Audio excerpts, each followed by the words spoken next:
I got to say though, but St. Patrick's Day and Irish American pride in general has taken on, I would say, like some added gravity this year because for the first time in a long time, we have an Irishman in the White House. And I don't just mean because he's a rapidly aging and forgotten about old man, just sort of doddering about the White House like it's a retirement home when no one wants to talk to him. No, I mean it because Joe Biden is at least 1/16th Irish American. And, it's a fact he likes to play up, because it's the Irish part of him makes him lie. So lying about being Irish, if you're only part Irish, is, it's part of the Irish tradition. It literally is American. That is what Irish American heritage is lying about being Irish. Yeah. Which makes it the greatest tribute possible to those people. Yeah, it's like, it's like one of those games where you have to lose to the first boss to keep going. To become Irish, you have to, like, not really be that Irish. To be fully Irish. To complete the lie. Yeah. You have to get it nice and adulterated with all the other stuff of, suburban American, like, European runoff. And then you get to look around at that dog's breakfast of nothing at a fucking TGI Fridays and decide the Ireland, that's the one. So, that's the thing I'm going to pretend I am. So I'd say that, like, out of, like, going back since Carter, it's just, like, varying degrees of Irish heritage. Anywhere from, like, one grandparent to, like, Ronald Reagan's, he's, like, half Irish or something. Yeah, he is Irish. Yeah, no. Yeah, it's, like, they fucked a lot, is my point. Yeah, they really reproduced over here. And Donald Trump's like Scottish or some bullshit. I don't know, or like Kraut. He's Scottish and German. Yeah, so he's like the only one who isn't really Irish. Yeah, it's true.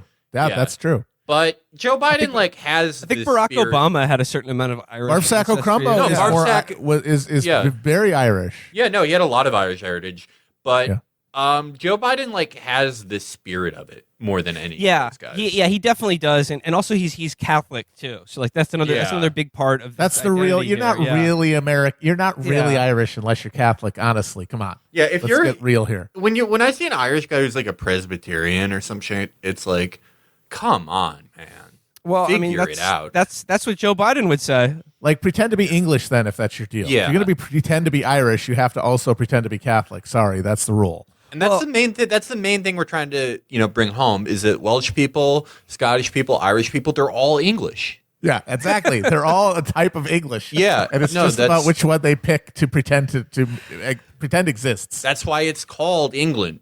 We will be touring Belfast, Derry, Dublin, County Cork. As soon as this fucking pandemic is over, we're coming back. We're gonna try out this new material on the Provo, see how it goes over. Well, my thing is I'm trying to be the first guy to get banned from those countries for hate speech, like this type of hate speech in however many years. I could do it in like other ways, but like this is like the real hard achievement. Oh yeah, this is the top difficulty setting in a thing I have no stakes in. Like I'm not even distantly related to anyone who's Irish or English or any of that. That means you are objective and you're able to look at it with an anthropologist's eye through a jeweler's loop and go, yeah, these are all English people. Mm-hmm. Exactly. Well, President Biden might disagree with you. And just courtesy of St. Patrick's Day, we do have a new article in the Washington Post, headline, Irish Humor, Irish Temper, How Biden's Identity Shapes His Political Image. And there's some pretty choice nuggets in here. It says, it's by Matt Visor. It says, he admits he can have an Irish temper. If he gets heated, he may explain that his Irish is up. When he displays affection, it's Irish warmth. A wry joke, it's Irish humor. If he's feeling down, it's a black Irish move.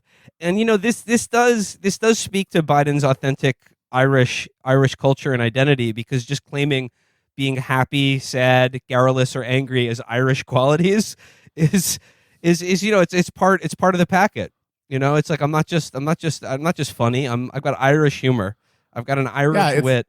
It's like sci-fi movies where they try to show you that it's the future by calling everything with space in front of the noun. Yeah. You just put Irish in front of anything, and you're an Irish person instead of just another stupid American squarehead like we all are. Joe, said, you're American. We're all American. It is if you're white in America and you don't have any like living relatives who don't speak English, you're just a fucking American, and it means nothing. It means you have none of that stuff.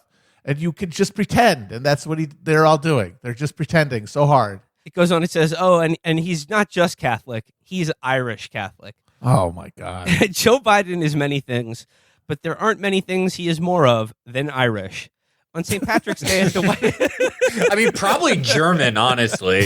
He's an American. Is probably German.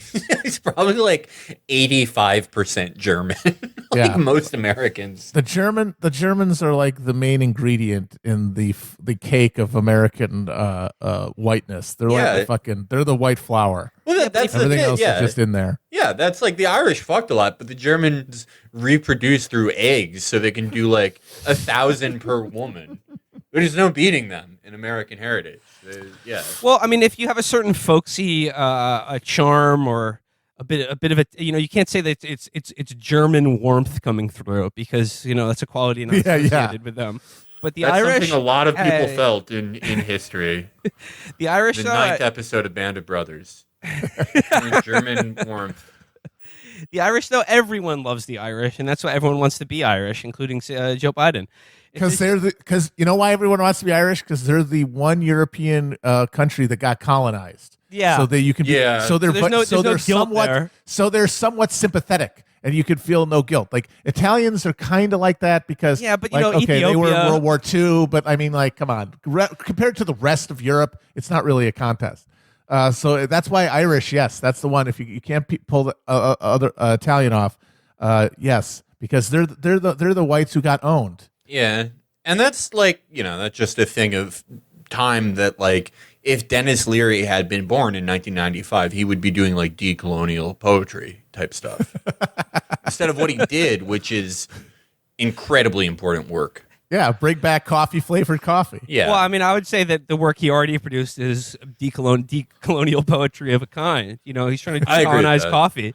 He's trying to stop Americans from taking Italian culture and lattes and cappuccinos. No, we want our coffee-flavored coffee. We don't want to steal from other cultures. We just want to have our American single flavor of coffee that is black coffee that tastes like coffee. And we don't need to take chai from other people's. Yeah, and he showed like the communities that BIPOC immigrants create in Rescue Me. And BIPOC, a lot of people get that wrong. They think that stands for Black and Indigenous POC. It actually stands for Boston Irish.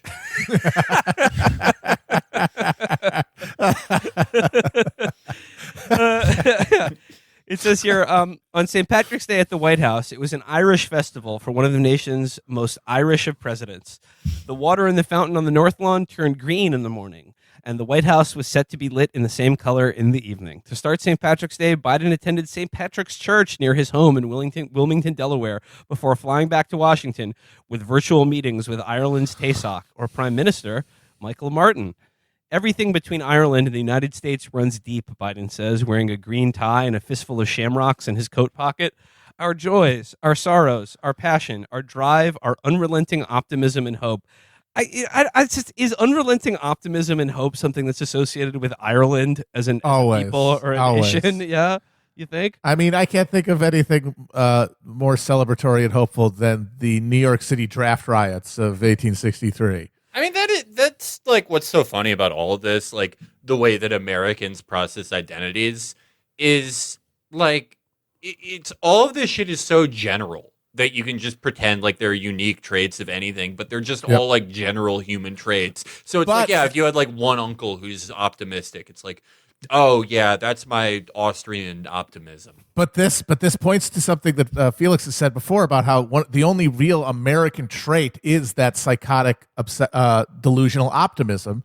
And so, of course, when looking through all the traits you could sort of arbitrarily apply to the Irish, you got to pick optimism and hope because that's the thing that actually makes them American, not Irish. That's actually. But this article actually makes a very similar point to the one you made, Matt, about how people love the Irish in America because it's like the one white ethnic group that you don't have to feel guilty about belonging to. And this guy goes on to write, this identification with the long oppressed minority enables him, even as a sitting president, to claim common ground with those who feel dismissed for not graduating from an Ivy League school. It lets a man who's made millions pitch himself as middle-class Joe.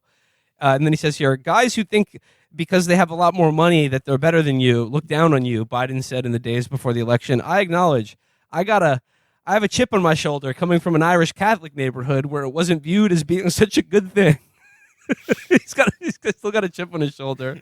I'm growing up as Irish Catholic in Pennsylvania. Like 150 years ago. Like he grew up like dodging Bill the Butcher in the Five Points. That's what he's saying. That's what he's implying. And it's like you've been like the Duke of Delaware for like 60 years. He's lived among he has lived his entire life amongst ethnic white Catholics. There is no world where he's getting hounded for being an Irishman. That's the only thing he's like. The two spaces he's ever lived in are like among other Irish Catholics or like among reptilians. Yeah. And he's equally baffling to both parties. Both both groups are like, what the fuck is this guy talking about? Well, whether it's like the cast of Shameless or like David Geffen when he takes his human suit off, they're both like they're like Joe, what the fuck is Little Debbie Wednesday? What the fuck are you talking about? It goes on here. He connects his Irishness to his outlook on immigration as he talks about his ancestors boarding coffin ships in the Irish Sea to escape famine in the 1840s. All of your ancestors, yours and mine, they came equipped with only one thing. The only thing they had in their pocket was hope, he said in September. I don't think people like emaciated skeletons being packed onto literally what they were called coffin ships had much hope in their hearts or pockets when they came to this country. They had your family would have a funeral for you when you left Ireland to come to America in the 19th century. They did not come here brimming with American hope and optimism. You probably were going to shit yourself to death in the hold of the ship on the way over. Or then just immediately die in the Civil War. Yeah. Get kicked in the head by a fucking like rampaging horse on a cobbled street that you've never encountered before in your life. We should really it should take like 10 months to get anywhere again. That was a great period in humanity. I mean, it'd be awesome if it was like a nice ship, if it was a nice boat and not a coffin ship. I wouldn't mind spending some time in the Atlantic. I want it to be one of those things that's made out of like everything that human beings are allergic to. I want it to be out of a type of metal that makes my skin bleed. He goes here. He says Biden also reflects on his Irish heritage and his approach to policies he views as discriminatory. America has come a long way in addressing discrimination in the workplace since the days my ancestors faced no Irish need apply signs. That absolutely never happened. Not a real thing. That's absolutely no not Irish true. need apply is that's like totally apocryphal. Spit out after Vietnam. It's all horseshit. It's completely made up. Martin O'Malley put one of those signs on his desk. It's like that didn't happen. Fucking idiot. It's like you might have had a hard time getting a job in a professional capacity, certainly. But if you wanted to work, your fucking cousin, the fucking bartender, could get his boss, the alderman, to get you a job sweeping a street. It was not a problem. That was the whole deal, is that they got immediately hooked into a patronage network. Machine politics, baby. I think honestly, Biden took the wrong lesson from the Irish as a Democratic politician with this spurious bullshit about how the Irish were, the Irish were slaves, Jack. We were the first slaves on the American continent. No, he took the wrong lesson, and the lesson he shouldn't have took was Tammany Hall and their approach to power and fucking gaining it and keeping it. I think it's interesting. So the last two Democratic presidents are Obama and Biden, and both of them sort of come from a context that implies a certain type of politics that was historically contingent and gone. Obama sort of came from, he claimed to be coming from like the black political tradition in Chicago, right? And of course he was just empty neoliberalism. And Biden appears to come from the context of that mid-century like machine politics where it might have been socially reactionary, but it got shit done. It built roads. It got people paid. And also, like Obama, he is in reality just a hollowed out shell of filled with money, because all of our forms have been totally hollowed out without us even noticing, and now we're stuck with these fucking mannequins. Yeah, that's what I've always found so interesting about Biden is that he's a reskin. He's like a reskin of like Yes. Chris Dodd or Mark Warner, but with like, I mean, what you Yeah, said, like Tip O'Neill or fucking like James Curley or something. well, like what you said, Matt, where he's like, you know, his message is like the soothing, dying light to America's boomers. I think like he's built in a way like how when Arnold comes back in T2, it's like, oh, I took the form of something that's familiar to you. Yeah. Right. Exactly. It's like, hey, like, do you remember this type of guy that was like kind of a like dumb asshole, but Yep. if you knew him, you could like at least get this this toll bridge unfucked up. And it's like, yeah, I actually have never, I don't do that. I'm part of like this current model that just is a complete, you know, management system of a skeleton government and skeleton social welfare thing. This thing's on autopilot, but hey, don't I remind you of this thing from when you were young? Yep. Yes, just reminding people of a time when things worked and getting them to get it regress so that their death feels less scary. It really is hospice for America. Just presenting people, hey, remember this thing? And then getting them just be soothed by it so that they can accept the needle when it comes. Yeah, and they're like, this does have, like, that's kind of what Richard M. Daley was like. Yes. Richard J. Daley's son. Yeah, exactly. Yeah, the son. Because he was literally the son of one of those guys, one of those sort of like, the kings. Yeah. The fucking pharaoh. the American pharaoh, socially conservative, like racist, shitty machine politician who like nonetheless engendered some type of loyalty to his vase by, you know, good or bad getting things done. And his son, a complete neoliberal manager, like sold out, you know, city parking to Morgan Stanley for one thing. Just everything you would see a shitty Democrat do in the 90s and 2000s, but because he was this guy's son and he, you know, made cute malapropisms, he would always call Soldier Field Soldier's Field. And, you know, people like that enough. And it's like, oh, he'll ease you into getting fucking Rahm Emanuel, which is just, yeah, that's the lizard without the mask on. And it's of course a tragedy of American history that, like, so what does the younger Daley change about his public presentation to appear like he's changing with the times and being progressive? Is he drops the racism, right? Right. And then how many people take those things to be connected to each other? Where politicians, the moment that they start caring about anybody other than my community, we stop getting looked out for. Because that's literally how it happened, and that's what it looked like to people. Right, and it's of course like it's not like, you know, Biden or Daley were literally like that. It was a conscious thing. They're doing this way where it's like, oh, I don't give a shit about white people anymore. It's I don't give a shit about anyone, and these guys never have. But now I also like don't have to do anything because I can just do politics. It's signaling, and this thing's on autopilot. Yeah, there wasn't in this article and in his comments on St. Patrick's Day. There was a classic Biden moment contained in it. We set Chris to scour the internet to see if there was a video clip from this, and I swear to God, they either knew that Joe Biden talking about being Irish was just too dangerous to be filmed, so they only let the print media cover it, or they've scrubbed it from the internet. But listen, this is honestly the fact that this thing isn't available. This is the most clear evidence yet that. And of course, if you needed any, that the media is literally in the tank for Biden, trying to prop up this fucking presidency as like the last attempt to build consensus politics as everything dissolves. Because how the hell would you not have this on tape? Everyone has a fucking phone with a goddamn recorder on it. How the hell has nobody have that? Yeah. Well, like we have every clip of Trump doing something. Like, yes. I love that about Trump. Like when we saw him do the snake hiss. I bet Biden's doing so much. That was awesome. I bet Biden's doing so much funny stuff that we'll never. That's what's so annoying about it. Oh God, it's all getting lost in time like tears in the rain. Yeah. No, we were. I did. There was another clip that he did where he's interviewing the Prime Minister of Ireland, where he said a bunch of other stuff that is also kind of funny because it's all just him being like, my great great great grandfather Ambrose O'Finnegan. It's very. The whole tone is very, we tied an onion to my belt, as was the style of the time, but it wasn't this quote. Oh yeah, so like this is the money shot here. It says during an address Wednesday afternoon to Irish Americans, Biden mixed in Irish blessings and old family yarns, meandering into a tale about his Aunt Gertie. She did two things better than Gertie. She did. Just, yeah, you could write it.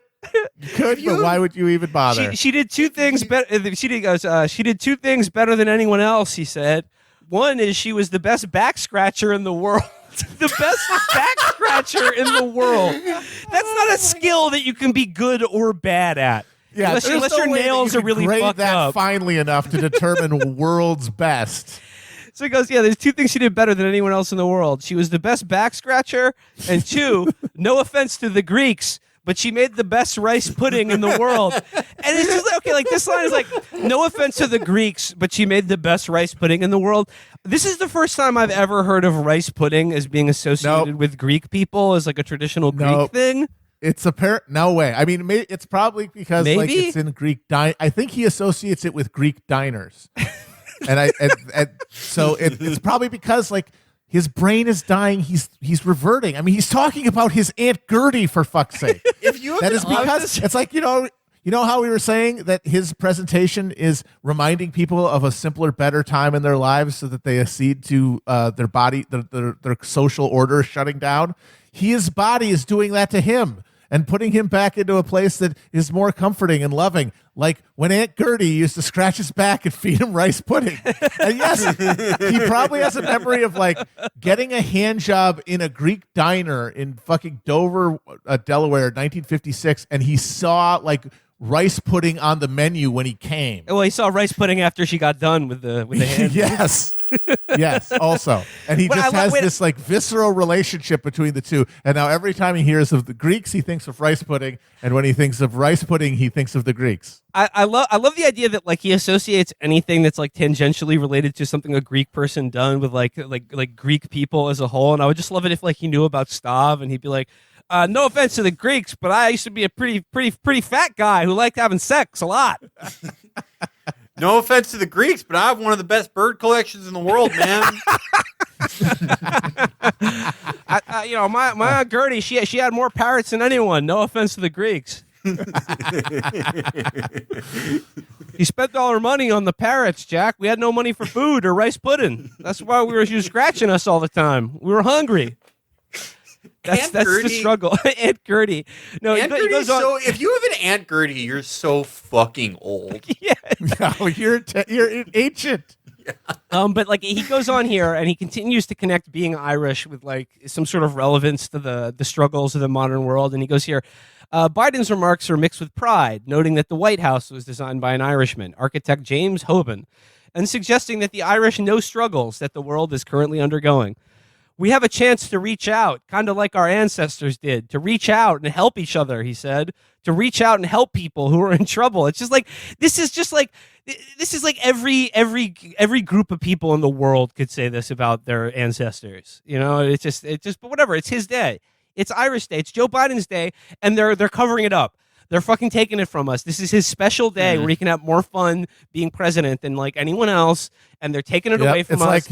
It's his version of the handsome hamburger party. Yeah. Yes, this is. He gets to talk to. He gave the Irish Tasoc like a virtual tour of the White House. Sorry, he got to talk about Irish bullshit with a guy who probably looked to him like a replicon, like a leprechaun. Yeah, he probably saw a little green hat on him, and he saw a little pipe coming out of his mouth while he talked to him over Zoom. It's the internet. My God, of course, this is all just on a screen in front of him. Do you think when Biden like sees people, he sees like the California raisins like dancing behind them? Yes, he absolutely does. Yeah. And the Irish Tasac to him appears to be the Notre Dame Fighting Irishman. Yeah. And he hears pipe music in the background the whole day. No, I just like I'm imagining him. He's looking at like on a Zoom screen of like famous Irish authors, and he sees James Joyce, and he's like, "I'll tell you what, Jack. I wish I could be the literary agent for that one-eyed fellow there. He sure is handsome."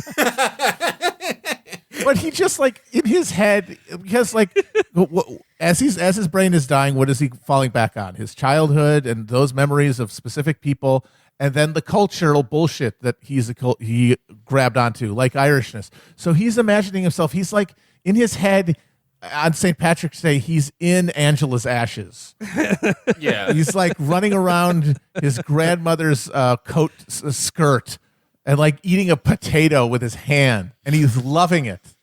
I guess like in fairness to both sides, actually, I just remembered there's another St. Patrick's Day article that I want to share with you. You know, the first one, you know, this is celebrating Joe Biden, but the second one we got to go to the conservative media for their take on St. Patrick's Day, and this is a really good one that ran in the Washington Examiner this week. Opinion: Father Joseph O'Callahan and the Irish in America. And this is some priest who's an Irish guy, and he's going to share his thoughts on what it means to be Irish in America. He goes, by the way, if you're a Catholic and you're a Republican, you're a Protestant. I'm sorry. Yeah, no. Like, not all Catholics. It's like a Venn diagram thing. Like, Catholicism has been largely Protestantized in this country, but not entirely. But every Republican Catholic is Protestant. I'll just note that I found this article because the headline that it was shared on Twitter under was Father O'Callahan, quote, "The Irish are best when they're serving others," and I was just like, they're trying to make the Irish slaves again. They're trying to put us back in chains. So this is Father Joseph O'Callahan. He goes, the story of the Irish in America is inextricable from two venerable institutions, the church they brought with them from the old country and the fighting services in which so many sons and now daughters of Erin then bravely served.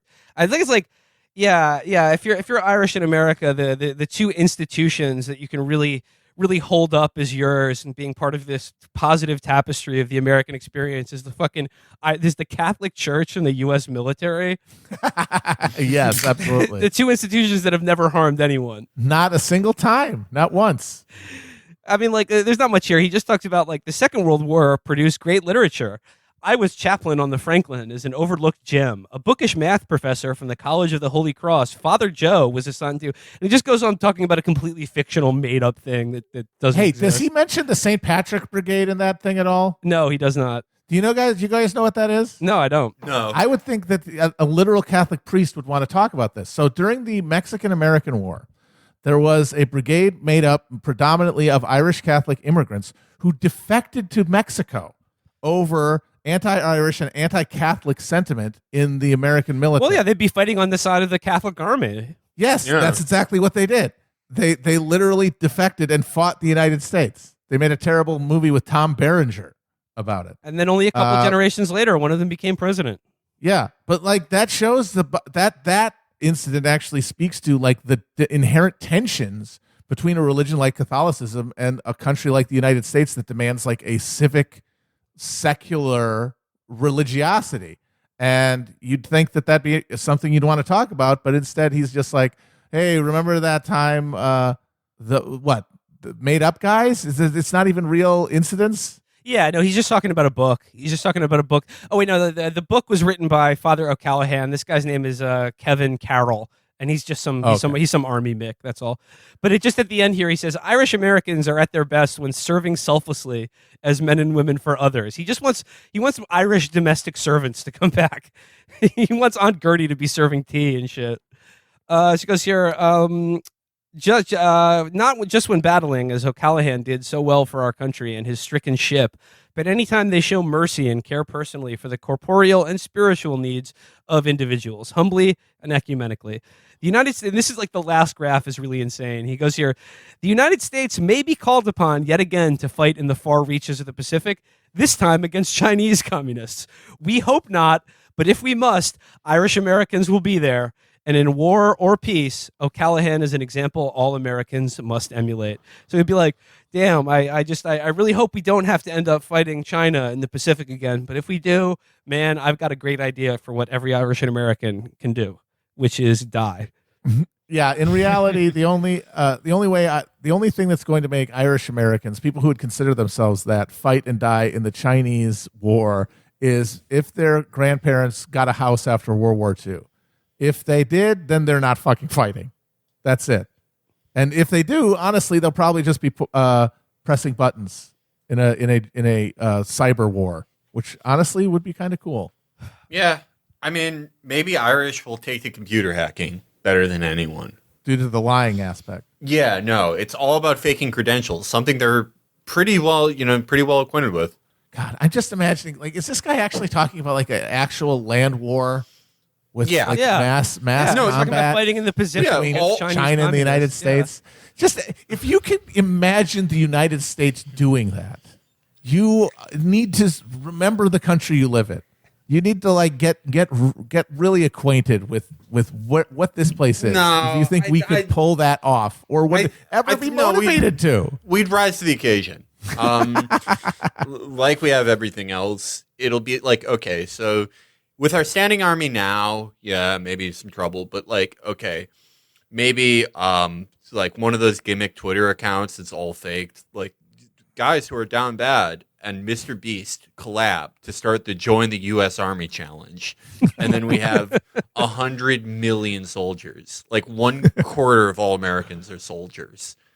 And then we just believe in ourselves. And we win. No more bad China. Everything's like Macau now.